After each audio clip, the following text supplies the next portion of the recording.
जय Malhar news चॅनलच्या सर्व प्रेक्षकांना सपना चौधरीचा नमस्कार। 5 डिसेंबर 2025 पासून नंदुरबार जिल्ह्यातील शिक्षकांचे राज्यव्यापी शाळा बंद आंदोलन। नंदुरबार जिल्हा समन्वय समितीतर्फे मुख्यमंत्री महोदयांना निवेदन सादर।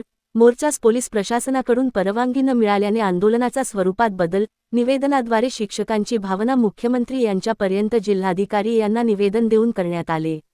महाराष्ट्र राज्य प्राथमिक, माध्यमिक व उच्च माध्यमिक शिक्षक शिक्षकेतर कर्मचारी संघटना समन्वय समितीच्या नेतृत्वाखाली आज दिनांक 5 डिसेंबर 2025 रोजी आयोजित करण्यात आलेल्या राज्यव्यापी शाळा बंद आंदोलनाच्या अनुषंगाने नंदुरबार जिल्ह्यातील समन्वय समितीतर्फे मुख्यमंत्री देवेंद्र फडणवीस यांना जिल्हाधिकारी मार्फत सविस्तर निवेदन सादर करण्यात आले।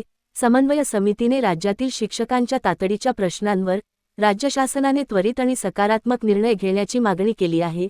जिल्हाधिकारी, पोलीस प्रशासनाचा मनाई आदेश, नगरपालिका निवडणुकांची आचारसंहिता तसेच पोलीस निरीक्षक नंदुरबार यांनी मोर्चास परवानगी नाकारल्यामुळे नियोजित मोर्चा स्थगित करून निवेदनाच्या माध्यमातून शिक्षकांची भूमिका सरकारपर्यंत पोहोचविण्यात आली।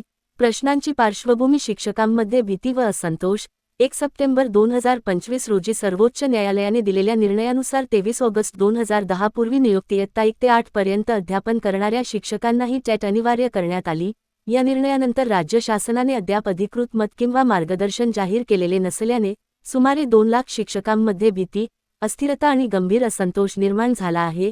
शिक्षकांची मुख्य चिंता, शासनाने सर्वोच्च न्यायालयात अद्याप पुनर्विलोकन याचिका दाखल केलेली नाही। 23 ऑगस्ट 2010 च्या एनसीटी अधिसूचनेनुसार आरटीई पूर्वनियुक्त शिक्षकांना टेटमधून सूट मिळणे अपेक्षित असताना त्याकडे दुर्लक्ष। पूर्वलक्षी प्रभावाने टेट सक्ती करणे अन्यायकारक। शासनाच्या मौनामुळे शिक्षकांच्या सेवा शर्ती अनिश्चित।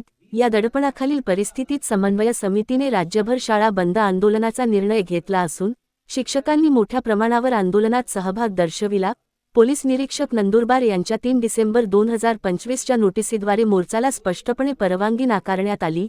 जिल्हाधिकारी यांचा मनाई आदेश आणि आचारसंहिता यामुळे मोर्चा पुढे ढकलण्यात आला असून समन्वय समितीने शांततापूर्ण व जबाबदार पद्धतीने मुख्यमंत्री यांना निवेदन सादर करण्याचा मार्ग स्वीकारला। शिक्षकांच्या प्रलंबित प्रमुख मागण्या टेट निर्णयावर पुनर्विलोकन याचिका तातडीने सर्वोच्च न्यायालयात दाखल करावी, टेट निकालाचा चुकीचा अर्थ लावून विभागीय कार्यालयांकडून सुरू असलेली कारवाई तात्काळ थांबवावी, जुनी पेन्शन योजना पुनर्स्थापन, महाराष्ट्र नागरी सेवा नियम 1982 व 1984 नुसार शिक्षण सेवक योजना रद्द करून सर्व शिक्षण सेवकांना नियमित वेतनश्रेणी, शिक्षकांना 10, 20, 30 आश्वासित प्रगती योजना ACP लागू करावी। संच मान्यता GR दिनांक 15 मार्च 2024 रद्द करावा। दीर्घकाळ बंद असलेली शिक्षकेतर पदभरती त्वरित सुरू करावी। शिक्षकांना अशैक्षणिक व ऑनलाईन कामातून मुक्त करावे। पदवीधर शिक्षकांना सरसकट पदवीधर वेतनश्रेणी मंजूर करावी। वस्तीशाळा शिक्षकांची सेवा मूळ नियुक्तीपासून ग्राह्य धरावी। कमी पटाच्या शाळा बंद न करता त्यांचे शैक्षणिक कामकाज पूर्ववत ठेवावे। समन्वय समितीने या मागण्यांवर तातडीने निर्णय घेण्याची मागणी केली असून सरकारने शिक्षकांच्या सेवाशर्तींना संरक्षण देऊन स्पष्ट भूमिका जाहीर करण्याची अपेक्षा व्यक्त केली आहे। आंदोलन पुढे सुरूच। आचारसंहिता संपल्यानंतर मोर्चा आयोजित। नंदुरबार जिल्हा समन्वय समितीने जाहीर केले आहे की आचारसंहिता संपल्यानंतर शासनाशी चर्चा करून शिक्षकांच्या प्रलंबित मागण्यांसाठी मोठा मोर्चा पुन्हा आयोजित केला जाईल। राज्य सरकारने शिक्षकांच्या संवेदनशील प्रश्नांवर तातडीने निर्णय घ्यावा, शिक्षकांना दिलासा द्यावा आणि अस्थिरता दूर करावी, अशी समन्वय समितीची एकमुखी मागणी केली आहे। सपना चौधरी, जय मल्हार न्यूज, नंदुरबार। कधी नोकरीला लागो, फक्त सूट कोणाला दिली?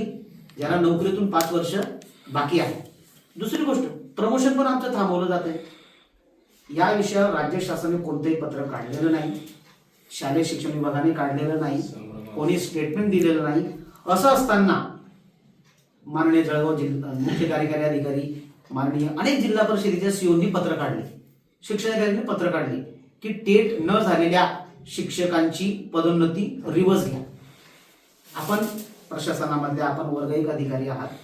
माननीय सर्वोच्च न्यायालयाचा निर्णय जरी आलेला असला तरी तुम्हाला शासनाचा कागद लागेल की नाही? माझं आपल्याशी सर्व म्हणणं आहे।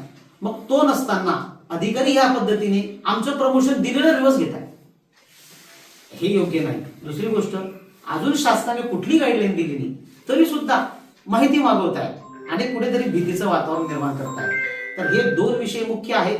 त्याबरोबर शिक्षण सेवकांची योजना आहे। अजूनही आमचा तो 3000 वर काम करणारा वारंवार आम्ही भांडण करत आलो, ते आता 16 वर आले, बरोबर आहे। 30 दिवसाला 16,000 पकडले तर काय रोज येतोय त्याला? अत्यंत तुटपुंजा मानधनावर तो काम करतोय. आम्ही या देशाला वर्ल्ड लार्जेस्ट थर्ड इकॉनॉमीकडे घेऊन चाललोय आणि आमच्या शिक्षकांना अजूनही कॉन्ट्रॅक्टवर ठेवतोय. तर ते थांबवलं पाहिजे आणि पुन्हा एकदा जुनी पेन्शनचा जो मुद्दा आमचा प्रकर्षाने आहे की तो लागलाच पाहिजे. आम्हालाही वाटतं की आम्हाला पेन्शन हे सर्वांना मिळाले पाहिजे. या सकट आश्वासित एक योजना आहे मॅडम जी आपल्या सर्वांना लागू आहे.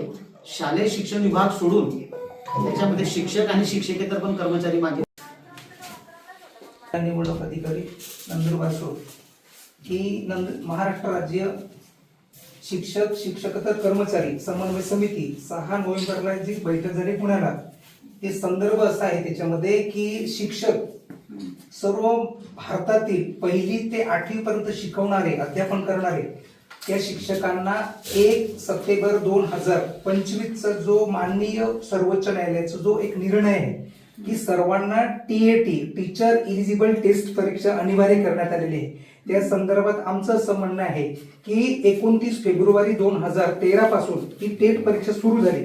त्याच्यानंतरच्या म्हणजे मागचे जे लोक आहेत त्यांना सुद्धा त्यांनी कंपल्सन केलेलं आहे. तर आता उतरत्या वयामध्ये ते परीक्षा पास होऊ शकत नाही. तर आमचं आता 53+ मध्ये आहे आणि त्यासाठी आमचा असा निर्णय आहे की ती परीक्षा त्यांना अनिवार्य केलेली आहे ती रद्द करण्यात यावी आणि 2013 नंतरचे सेवेमध्ये येणार आहे त्यांना कंपल्सन करण्यात त्याचा आमचा काहीही विरोध नाही. पण 54 आणि 55 वर्षवाले आता तर करू शकत नाही. त्यासाठी आम्ही आदरणीय जिल्हाधिकारी महाराष्ट्र शासनाला एक विनंती केलेली होती की आम्ही 5 डिसेंबर रोजी शाळा बंद राज्यव्यापी आंदोलन आपला मोर्चा काढणार होतो. तो मोर्चा एक जमाबंदी आदेश आणि आचारसंहितेचे वाढ करण्यात आलेली असल्या कारण त्यांचा आदर करून आमची जी भावना आहे ती शासनापर्यंत पोहोचवली ही आमची विनंती आहे.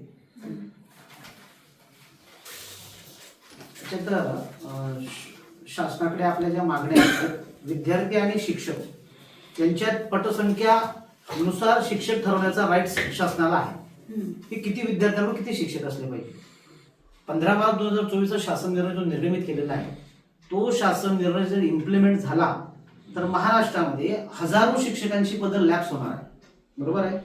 एकीकडे आम्ही विकसित भारताच्या दृष्टिकोनातून सर्वांना घेऊन जात आहोत. आरटी म्हणते की प्रत्येक मुलाला शिक्षण मिळालं पाहिजे.